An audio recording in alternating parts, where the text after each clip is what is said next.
हम दीनहीन संसारी, आए हम शरण तिहारी। हम दीनहीन संसारी, आए हम शरण तिहारी। तेरे चरण कमल के तेरे, तेरे चरण कमल के तेरे, नंगलाल सवरिया मेरे, मेरा कोई न सहारा तेरे, नंगलाल सवरिया मेरे।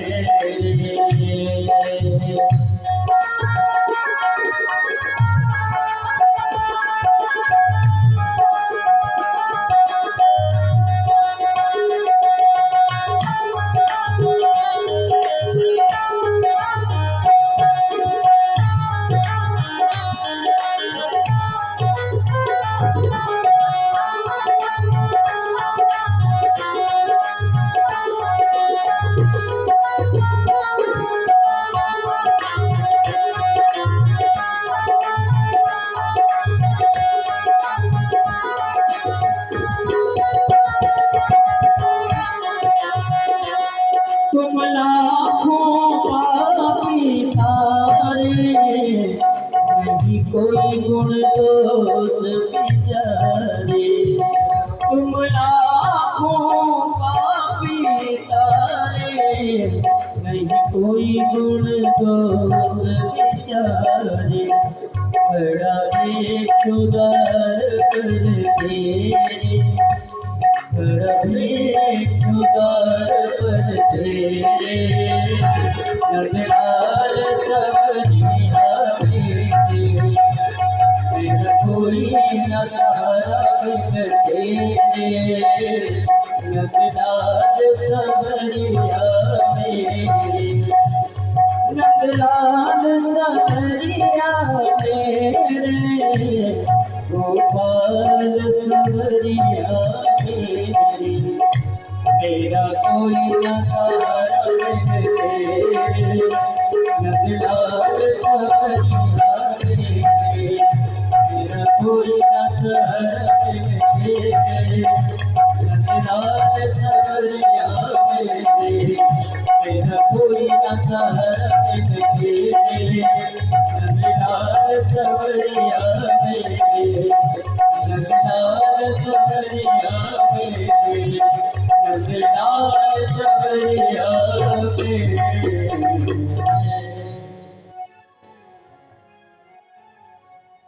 भगवान द्वारिकाधीश के आदेशानुसार राजसूय यज्ञ प्रारंभ होता है। अग्र पूजा भगवान श्री कृष्ण की होगी। सभी ने अनुमोदन किया, लेकिन शिशुपाल विपरीत है। देखो, शिशुपाल जानते हो क्यों ज्यादा विपरीत है? इसका ब्याह हो रहा था रुक्मिणी के साथ, बेचारा मोर बांधे तैयार था, और बाद में पता लगा दुल्हन चली गई। अब उसको मोर खोलना पड़ा होगा, कितना कष्ट हुआ। तब से और ज्यादा गाली देता था भगवान। 100 गाली भगवान ने माफ किया था, अधिक हुआ तो चक्र के द्वारा और दूर ले जाकर उद्धार किया। और उस यज्ञ में है परीक्षित, सभी सेवा कार्य स्वीकार करते हैं जो जिसको दिया गया। भीमसेन भोजनशाला की देखरेख करते हैं। दुर्योधन को कोषाध्यक्ष बनाया गया। इसमें भागवत में इसका नाम सुयोधन मिलता है। देखो, दुर्योधन नास्ति, भीमो महान धनाध्यक्ष, भीमो महान साध्यक्ष, धनाध्यक्ष सुयोधन, धन का अध्यक्ष दुर्योधन को बनाया। सहदेवस्तु पूजायाम नकुले द्रव्य साधने। सहदेव जी पूजा का कार्य देखते हैं और नकुल जी द्रव्य की व्यवस्था करते हैं। अर्जुन गुरुजनों की सेवा शुश्रूषा करते हैं। भगवान श्री कृष्ण आए हुए अतिथियों का पांव धोते हैं। विचार करो, जिनकी यज्ञ पूजा हो रही वो अतिथियों का पांव धो रहे हैं। आज व्यक्ति ब्राह्मण को भोजन कराने में भी पांव धोने में संकोच करता है। कितना बड़ा दुर्भाग्य है। देवी द्रौपदी भोजन परोसने का काम करती है। कर्ण खुले हाथों से दान कर रहा है। कर्ण को दान देने के लिए लगा दिया गया।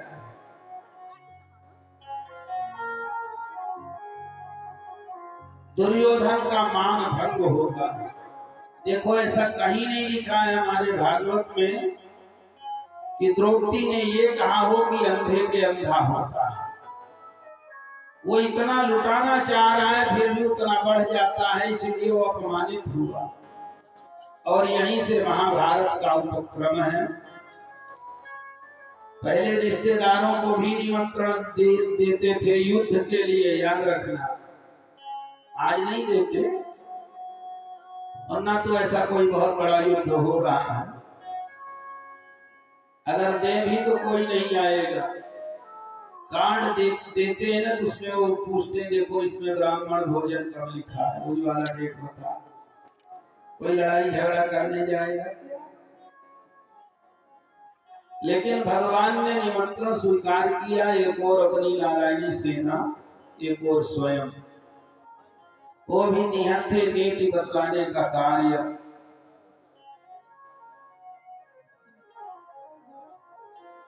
बलराम जी कहे हम इस युद्ध में भाग नहीं लेंगे, तीर्थ यात्रा के लिए चले गए।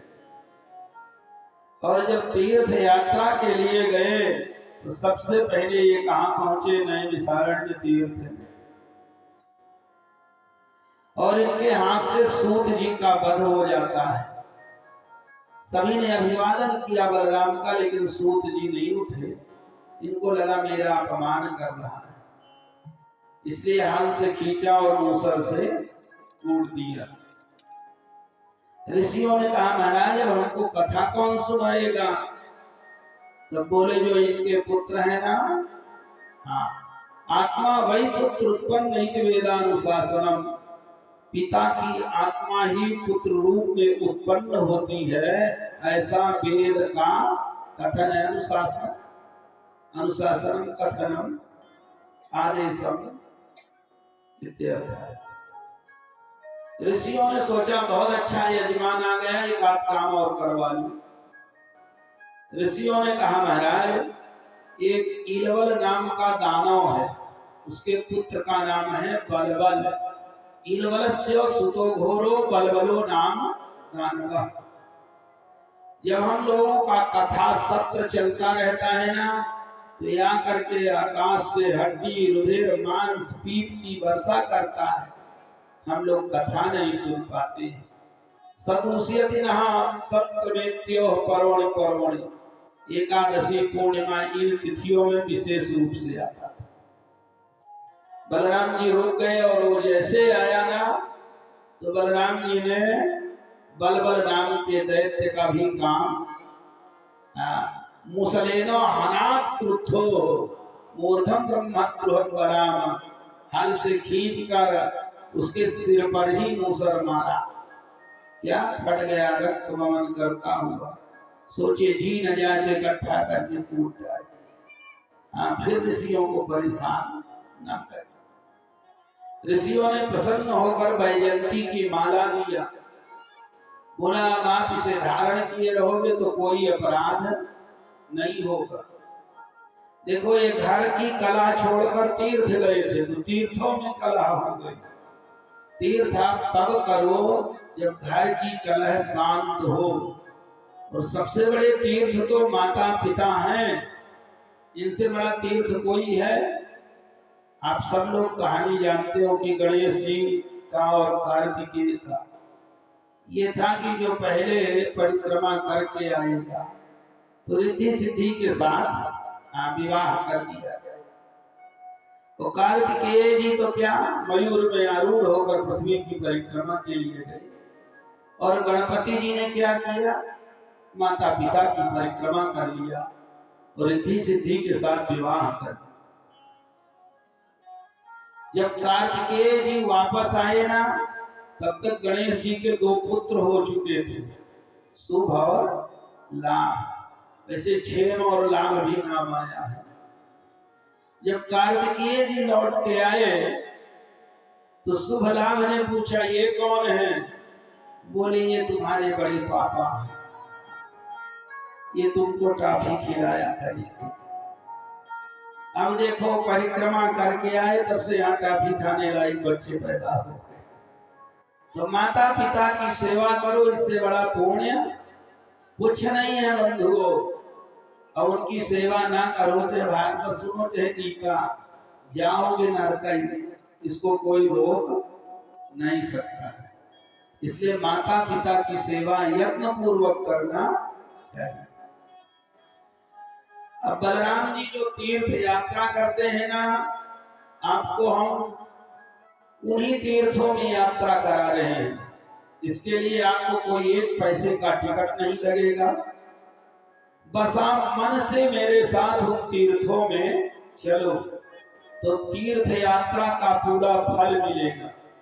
और जो बीच में हल्ला करेगा तो समझ लेना उसका जेब कट गया, वो नहीं जा सकता तीर्थ यात्रा। जो हम नाम लेंगे, आपको यहाँ जाने का फल मिलेगा। उस समय ऋषियों से विदा लेकर के बलराम जी सबसे पहले सरयू नदी जहां से निकलती है ना, उन्हीं के तट पर गए और उसी सरोवर में स्नान किया। सरयू के किनारे छोड़कर आगे प्रयाग में आए, जहां पितरों का तर्पण किया, तीर्थराज प्रयाग। फिर वहां से पुलहाश्रम गए, फिर गंडकी, गोमती, पिपासा नदियों में स्नान करके सोन नद के तट पर गए, वहां स्नान किया। इसके बाद गया जी जाते हैं, गया गत्वाम पितृनिष्ठाम, गया में जाकर के पितरों का तर्पण किया। इसके पश्चात गंगा सागर संगम में गंगा सागर की यात्रा करते हैं। गंगा सागर की यात्रा करने के पश्चात वहां स्नान किए, फिर महेंद्र पर्वत गए, जहां परशुराम जी का दर्शन किया। फिर सप्त गोदावरी, बेड़ा, पंपा, भीमरथी आदि नदियों में स्नान किया और स्वामी कार्तिकेय का दर्शन किया। जहां महादेव जी श्रीशैल में विराजमान कहते हैं, श्रीशैले मल्लिकार्जुनम, वहां भी दर्शन किया। इसके बाद द्रविड़ देश की यात्रा करते हैं, वेंकटाचल, जो वर्तमान में बालाजी, तिरुपति बालाजी के नाम से प्रसिद्ध है। वेंकटाचल में बालाजी का दर्शन किया और वहां से ये कामाक्षी, शिवकांची, विष्णुकांची होते हुए आगे कावेरी नदी में स्नान किया और वहां श्री रंगनाथ भगवान का दर्शन किया। देखो, हमारे मास्टर साहब संपूर्ण तीर्थ किए हैं। वहां रंगनाथ भगवान का दर्शन किया, जहां गोदाम्बा के सहित भगवान विराजमान होते हैं। अगस्त जी ही कावेरी को ले आए हैं वहां। ये दक्षिण की गंगा है, जैसे उत्तर में अपनी ये गंगा जी है, वैसे दक्षिण की गंगा कावेरी को जाना। ये तिरुचिरापल्ली स्थान है, उसको 60 में तिरुचि भी बोलते हैं। और बाईपास श्रीरंगम भी रेलवे स्टेशन है, बहुत बड़ा शहर है। वहां जाकर के रंगनाथ भगवान का दर्शन किया। फिर ऋषभ पर्वत, दक्षिण मथुरा, जहाँ बड़े बड़े पापों को नष्ट करने वाले सेतुबंध रामेश्वर की यात्रा की। वहां 10,000 गायों का दान बलराम जी ने किया। फिर मलय पर्वत पर गए, जहां अगस्त मुनि का दर्शन हुआ। अगस्त मुनि पहले इधर ही रहते थे, फिर यहाँ से छोड़ के चले गए कहाँ, मलय पर्वत में, क्योंकि इधर आएंगे तो प्रकृति का क्रम बिगड़ जाएगा। अगस्त मुनि का अभिवादन किया, आशीर्वाद लिया। फिर बलराम जी दक्षिण समुद्र की यात्रा करते हैं। वहां दुर्गा देवी, जिन्हें कन्याकुमारी के नाम से जानते हैं, दक्षिणाम तत्र कन्याख्याम दुर्गाम देवी ददर्शसा, वहां दुर्गा देवी का दर्शन किया कन्याकुमारी। और कन्याकुमारी जाओ तो सूर्योदय का भी दर्शन होता है। ऐसा लगता है मानो समुद्र से सूर्य भगवान निकल रहे हैं, उसे सनराइज बोलते हैं। सूर्योदय का दर्शन, कन्याकुमारी का दर्शन। और ये कन्याकुमारी नर्मदा ही है। विश्लेषण में जाओगे तो ये नर्मदा जी ही वहां कन्याकुमारी के रूप में विराजमान है। आप तो सब नर्मदा तट के वासी हैं। इसके बाद ये फाल्गु तीर्थ में गए, अनंत शयन क्षेत्र में पंचाक्षर तीर्थों में स्नान किया, भगवान नारायण का दर्शन किया, 10,000 गायों का दान वहां भी किया। अब ये केरला की यात्रा करते हैं, गोकर्ण तीर्थ में गए जहाँ शंकर जी विराजमान रहते हैं। वहां आर्या देवी द्वैपायनी का दर्शन किया। इसी द्वीप में व्यास जी का जन्म हुआ है, जो भागवत के रचनाकार है, इसीलिए उनका नाम द्वैपायन पड़ा। द्वैपायनो विरह कातरया जुहाव पुत्रेति तन्मयतया तरवोभिनेदुः। ऐसा द्वैपायन द्वीप में जन्म लेने के कारण इन्हें द्वैपायनी देवी का दर्शन किया। फिर सूरपारक क्षेत्र का दर्शन किया, निर्विंध्यादि नदियों में स्नान किए, फिर दंडकारण्य में आए। और इसके बाद प्रविश्यो रेवामागमत् यत्रो महिष्मतीपुरी, ये जो मंडला है ना, मंडला पहुंच गए। देखो बलराम, अब हम आपको यहीं से ले चले, यहीं तक पहुंचा दिए, किराया भाड़ा लगा क्या। लेकिन जो नहीं सुना तो समझ लो वो नहीं गया तीर्थ यात्रा, वो यही कुंडमय में पड़ा रहा। ये बिना पैसे की यात्रा आपको कराई।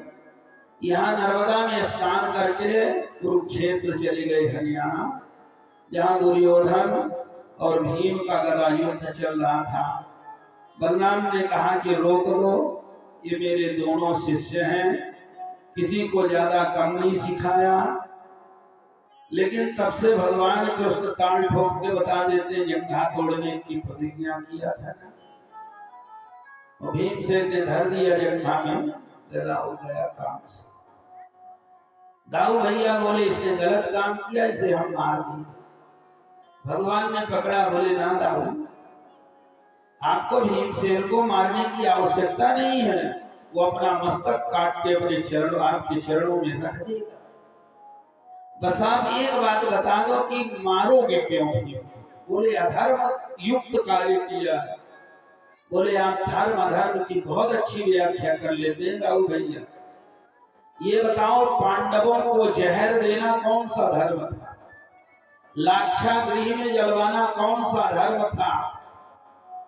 द्रौपदी को विवस्त्र करने का प्रयत्न करना ये कौन सा धर्म था? और निहत्थे अभिमन्यु पर सारे योद्धाओं ने घेर कर मार दिया, ये कौन सा धर्म? दाऊ भी समझ गए हम तो थे नहीं, तो चलो हो गए। महाभारत का उपसंहार, भगवान यानि चान्यानि मुकुंदस्य महात्मनः वीर्यानंत वीर्यस्य श्रोतुमिच्छामहे प्रभु। हे परीक्षित, भगवान प्रेम और मुक्ति के दाता हैं। पर ब्रह्म परमात्मा भगवान श्री कृष्ण की शक्ति अनंत है, इसलिए उनकी माधुरी और ऐश्वर्य से भरी लीलाएं भी अनंत हैं। अब हम दूसरी लीलाओं का वर्णन करते हैं, और वही लीला श्रेष्ठ है जिसमें भगवान का यशोगान गाया गया है। कहते कृष्णास्यासी सखा कश्चित् ब्राह्मणो ब्रह्मवित्तमः विरक्तेन्द्रियार्थेषु प्रशांतात्मा जितेन्द्रियः। अब यहाँ से इस कथा को ध्यान पूर्वक सुनना, क्योंकि ये कथा जब व्यास जी लिख रहे थे तो समाधिस्थ हो गए थे। ये असाधारण कथा है। भगवान श्री कृष्ण के एक सखा हैं जिनका नाम सुदामा है। ये ब्राह्मणों ब्रह्म वित्तमः, ये विद धातु से ज्ञाने अर्थ में प्रयोग किया गया है। सुदामा जी ब्रह्म को जानते हैं, ध्यान देना, ये मांगने वाला नहीं है, ये ब्रह्म को जानने वाले। अभी देखो यहाँ विद्वान बैठे हैं, मझले भैया भी बैठे हैं। विद धातु ज्ञाने अर्थ में है, इसी से विद्यालय शब्द बना, इसी से वेद बना, विद धातु। यद्यपि विद धातु और आगे पढ़ोगे ना तो विद विवादे में भी है, विद आख्यायने में भी है और विद सप्तायाम में भी है, लेकिन यहाँ ज्ञाने अर्थ में प्रयोग किया गया है विद धातु का। सुदामा जी ब्रह्म को जानते हैं। एक कृष्ण के सखा हैं, इंद्रियों से भरे, विरक्त हैं, जितेंद्रिय है, इंद्रियों को जीत रखा। विरक्त इंद्रियार्थेषु, विरक्त का अर्थ ये नहीं होता कि शादी ना हो तो आप विरक्त हो, तब आप अविवाहित हो सकते हो। होते हुए वस्तु का परित्याग करना ही त्याग कहलाता है। हम मानस पढ़ते हैं ना, भरत को लिखा तात भरत तुम सब विधि साधु राम चरण अनुराग गाधु। तो भरत के 2 पुत्र थे, साधु कैसे हो? होते हुए वस्तु का परित्याग करना।